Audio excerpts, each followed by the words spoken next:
تو ملاقات حالت خواب میں ہو سکتی ہے مرحوم سے، اگر چاہیں ورثہ اور خدا بھی چاہے ہو سکتا ہے کہ خواب کے ذریعے سے ملاقات، زمانہ رجعت کی ملاقات، ورنہ قیامت کے میدان کی ملاقات۔ ملاقات کی اہمیت سے زیادہ اہمیت اس بات کی ہے کہ جانے والا آپ سے راضی رہے، اور آپ جانے والے کو دو کاموں میں یاد رکھیں، ایک کا نام ہے دعا اور ایک کا نام ہے صدقات۔ جیسے کہ سرکار ختم یہ مرتبہ صلی اللہ علیہ وآلہ وسلم کی روایت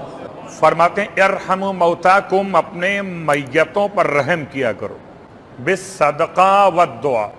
یا وہ دو جملے جو جناب سیدہ فاطمہ الزہرا سلام اللہ علیہا نے مولائے کائنات سے وصیت میں ارشاد فرمائے تھے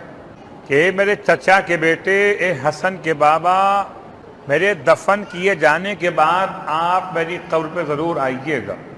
اور دو کاموں میں مجھے یاد رکھیے گا۔ پہلا کام دعا اور دوسرا کام تلاوت قرآن مجید۔